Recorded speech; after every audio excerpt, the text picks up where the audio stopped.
அனைவருக்கும் வணக்கம். இன்னைக்கு வீடியோவில் என்ன பார்க்க போகிறோம் அப்படின்னா, ஒரு குறிப்பிட்ட சில ராசிகளுக்கு மட்டும் இனி வரக்கூடிய காலகட்டத்தில் ஆண்டவனுடைய உத்தரவால் மிக பெரும் மாற்றங்களை சந்திக்க போகிறாங்க அப்படின்னு ஒரு சில ராசிக்காரர்களுக்கு பலன்கள் சொல்லப்படுது. அந்த வகையில் எந்தெந்த ராசிக்காரர்களுக்கு பலன்கள் சொல்லப்படுது, எந்த ராசிக்காரர்களுக்கு இனி வரக்கூடிய காலகட்டம் மிக பெரும் அதிர்ஷ்டத்தை கொடுக்க போகுது, யாரெல்லாம் ரொம்பவே கவனமாக இருக்கணும் அப்படிங்கிற நிறைய பயனுள்ள தகவல்களை நம்ம இந்த வீடியோவில் பார்க்க போகிறோம். இந்த வீடியோ கண்டிப்பாக உங்களுக்கு ரொம்ப பயனுள்ளதாக இருக்கும். வீடியோவை ஸ்கிப் பண்ணாமல் பாருங்கள். உங்களுக்கு சிவன்மலை ஆண்டவர் பிடிக்கும் அப்படின்னா இந்த வீடியோக்கு ஒரு லைக் பண்ணிவிட்டு, கந்தன் பாதம் கனவிலும் காக்கும் என்ற வாசகத்தை பதிவிட்டுட்டு வீடியோவை தொடர்ந்து பாருங்கள். நீங்கள் இன்னும் உற்சாகம் டிவி சேனலை சப்ஸ்கிரைப் பண்ணாமல் இருந்தால் சப்ஸ்கிரைப் பண்ணிக்கோங்க. கூடவே இருக்க பெல் ஐக்கானை மறக்காமல் கிளிக் பண்ணிடுங்க. வாங்க வீடியோக்குள்ளே போகலாம். நாம் ராசிகளுக்கான பலன்கள் என்ன அப்படின்னு தெரிஞ்சுக்கலாம். அதற்கு முன்பு உங்களுக்கு ஜோதிட பலன்களை முழுமையாக தெரிந்து கொள்ளணும் அப்படின்னா இந்த வீடியோக்கு கீழே டிஸ்கிரிப்ஷனில் வராகி அம்மன் ஜோதிட நிலையம் அப்படின்னு சொல்லி தொலைபேசி எண் கொடுத்துருக்கேன். அந்த எண்ணுக்கு தொடர்பு கொண்டு பேசி பாருங்கள். கண்டிப்பாக உங்கள் வாழ்க்கையில் இருக்கக்கூடிய எல்லா பிரச்சனைகளுக்கும் தீர்வு கிடைக்கும்.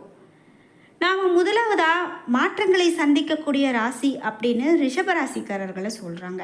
அவர்களுக்கு என்ன மாதிரியான பலன்கள் அப்படின்னு பார்க்கும்போது, நீங்கள் ரொம்பவே மிகுந்த எதிர்பார்ப்போடு இருந்த பணம் கூட கைக்கு வந்து சேரும் அப்படின்னு சொல்லப்படுதுங்க.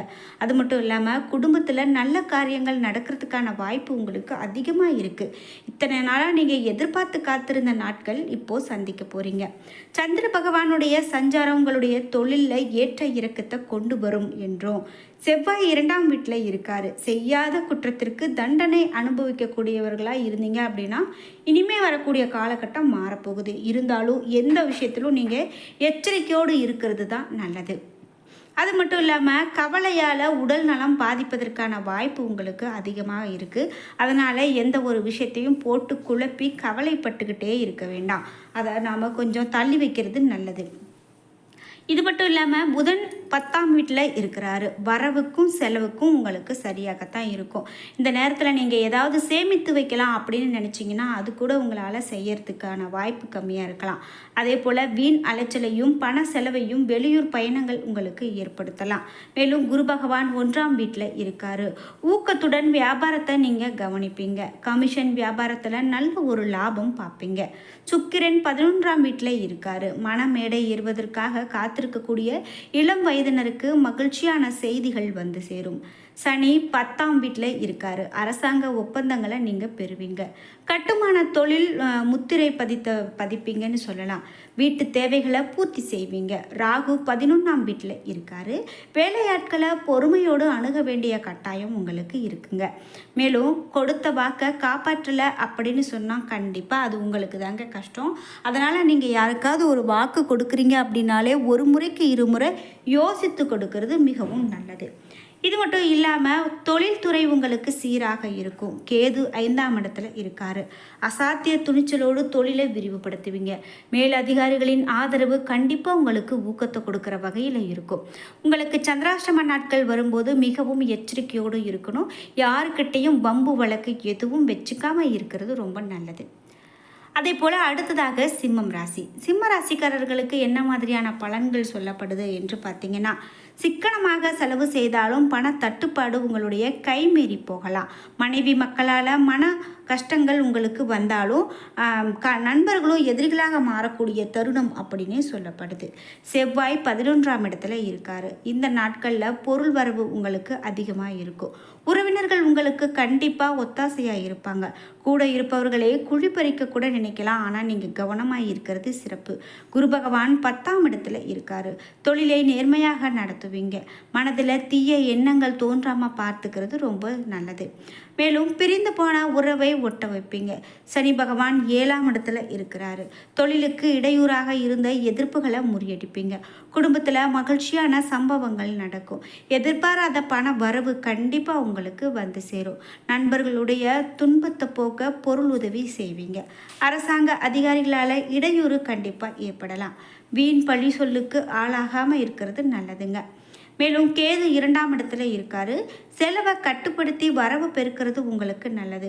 கொடுத்த வாக்கை காப்பாற்ற சிரமப்படுவீங்க. ஏற்றுமதி இறக்குமதி தொழில் உங்களுக்கு சிறப்பாக இருக்கும் அப்படின்னே சொல்லலாம். அடுத்ததாக கன்னிராசிக்காரர்களுக்கு என்ன சொல்லப்படுகிறது அப்படின்னு பார்த்தீங்கன்னா, ரியல் எஸ்டேட் தொழில் உங்களுக்கு சிறப்பாக இருக்கும். தெய்வ பக்தி அதிகரிக்கும். சந்திரனுடைய சஞ்சாரம் சீரான பலனை உங்களுக்கு கொடுக்க போகுது. மனக்கவலையால் விரக்தி இன்னும் எல்லைக்கே சென்றிருப்பீங்க. அவையெல்லாம் உங்களுக்கு சிறப்பாகுங்க. வேலை மாற்றமும் பதவி உயர்வும் கண்டிப்பாக கிடைக்கும்.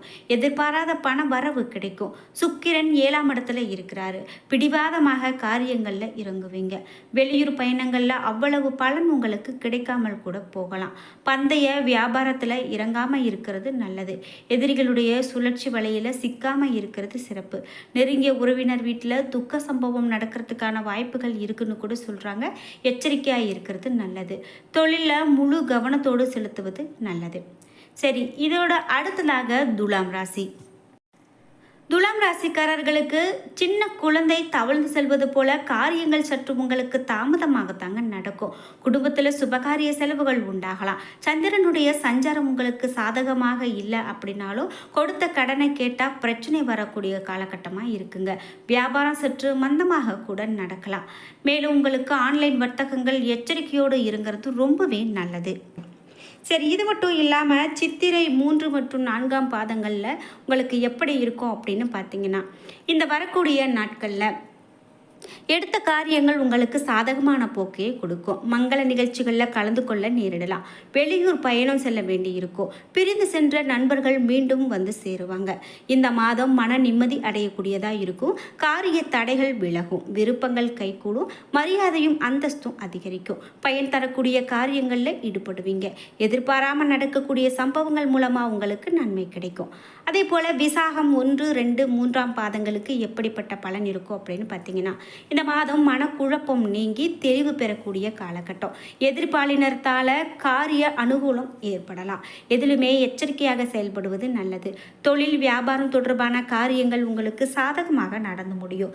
புதிய ஆர்டர்கள் வந்து சேரக்கூடியதாகவும் பழைய பாக்கிகள் வசூலிப்பதில் ஆர்வமும் காட்டுவீங்க. உங்களுக்கு பரிகாரமாக என்ன சொல்லப்படுது அப்படின்னு பார்த்தீங்கன்னா, துர்க்கை அம்மனை வணங்க காரிய அனுகூலம் உண்டாகும். மனக்கவலை தீரும். உங்களுக்கு அதிர்ஷ்டமான கிழமைகள் திங்கள், புதன், வெள்ளி இவையெல்லாம் அதிர்ஷ்டமான கிழமைகளாக அமையுது. இது மட்டும் இல்லாமல் மேலும் உங்களுக்கு பலன்கள் எப்படி இருக்கும் அப்படின்னு பார்க்கும்போது, துளாராசிக்காரர்களுக்கு நீங்கள் கண்டிப்பாக உங்களுடைய குலதெய்வ வழிபாடை மேற்கொண்டு வாங்க. இந்த காலகட்டத்தில் அது நிச்சயமாக உங்களுக்கு நல்லதொரு பலனை கொடுக்கும் அப்படின்னு சொல்லலாம். எப்போதுமே குலதெய்வ வழிபாடு மேற்கொள்வது நல்லது தான். அதில் குறிப்பிட்டு இந்த காலகட்டம் உங்களுக்கு சிறப்பான பலனை பெற்றுக் கொடுக்கும். மேலும் சில விஷயங்களை தவிர துலாம் ராசிக்காரர்களுக்கு பெரும்பாலானவை சாதகமாகத்தான் நடக்க போகுது. சுபகாரிய பேச்சுவார்த்தைகள் நல்லபடியாக முடியும். நீண்ட நாட்களாக முன்னேற முடியல அப்படின்னு வருத்தத்தில் இருந்தவங்களுக்கு இந்த மாதம் படிப்படியாக வளர்ச்சி கொடுக்கும். பொருளாதார நிலையிலே ஏற்ற இறக்கங்கள் இன்னும் சில நாட்களுக்கு உங்களுக்கு தொடரும் அப்படின்னு சொல்லலாம். இந்த ராசிக்காரர்களுக்கு மாதத்தின் துவக்கத்திலேயே வக்ர நிவர்த்தி அடையக்கூடிய குரு பகவானால் முடிவெடுக்க முடியாமல் திணறக்கூடியதாக கூட இருக்கலாம். இது மட்டும் இல்லாமல் குடும்பத்தில் கண்டிப்பாக சுபகாரியம் நடக்கும். ஆன்மீக பயணம் செல்வீங்க. குடும்பத்தில் இருந்த சின்ன சின்ன பிரச்சனைகளுக்கு தீர்வு காண்பீங்க. பணிபுரியக்கூடிய இடத்துல அதிகமான கவனம் செலுத்துறது ரொம்பவே நல்லது. திட்டமிட்டு செயல்பட வேண்டியது ரொம்ப அவசியம். தொழிலில் எதிர்பார்க்கக்கூடிய வளர்ச்சியும் அங்கீகாரமும் கிடைக்கிறதுக்கான வாய்ப்பு அதிகமாக இருக்கு. இது மட்டும் இல்லாமல் இந்த ராசிக்கு சனி பகவான் ஆட்சி பெற்று சஞ்சரிப்பது, புதன் இணைவது ஆகியவை சின்ன சின்ன நெருக்கடிகளை போக்கக்கூடிய அளவுக்கு திருப்தியான வருமானத்தை கொடுக்கும். முயற்சிகள் அதிகமாக உங்களுக்கு கை கொடுக்கும். உழைப்பு வீண் போகாது. நல்ல வாய்ப்புகளை பயன்படுத்தி கொள்ள வேண்டிய காலகட்டம் இது உங்களுக்கு அப்படின்னு சொல்லலாம். பிப்ரவரி மாதத்தில் உங்களுக்கு நல்ல பலன்கள் இருக்கிறது போலவே அடுத்தடுத்து வரக்கூடிய இந்த வருடம் முழுவதுமே உங்களுக்கு சிறப்பான பலன்கள் இருக்குது அப்படின்னு சொல்லலாம்.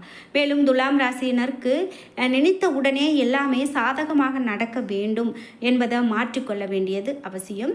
சில நேரங்களில் உங்களுக்கு சின்ன சின்ன தடங்கல்களோ ஏதாவது ஒரு பிரச்சனையோ வரும்போது நீங்கள் கலங்கி நிற்காம திடமாக இருந்து திட்டமிட்டு வேலைகளை செய்து முடித்தீங்க அப்படின்னா போதும். அதுவே உங்களுக்கு சிறப்பாக இருக்கும். நினைத்தது கண்டிப்பாக செய்ய முடியும். அவசரப்படாமல் இருக்கிறது உங்களுக்கு ரொம்பவே நல்லது. இது மட்டும் இல்லாமல் உங்களுக்கு மேலும் என்ன மாதிரியான பலன்கள்லாம் இருக்கும் அப்படின்னு கேட்டிங்கன்னா, எந்த விஷயங்களில் துலாம் ராசிக்காரர்கள் கவனமாக இருக்க வேண்டுமோ அந்த விஷயங்களில் கவனமாக இருக்கிறது நல்லது. பெரியவர்களுடைய ஆலோசனை கேட்பது நல்லது. எந்த விஷயத்தையுமே எடுத்தேன் கவித்தன்னு செய்யாமல் இருக்கணும். அதுதான் உங்களுக்கு ரொம்ப சிறப்பு அப்படின்னு சொல்கிறதால நீங்கள் இது போன்ற விஷயங்கள்லாம் கடைப்பிடிங்க. கண்டிப்பாக உங்கள் வாழ்க்கையில் இருக்கக்கூடிய எல்லா பிரச்சனைகளுக்கும் சரியான தீர்வு காண முடியும். குறிப்பிட்டு நவகிரக வழிபாடு மேற்கொண்டுட்டு வாங்க. அது உங்களுக்கு நிச்சயமாக நல்லதொரு பலனை கொடுக்கும்.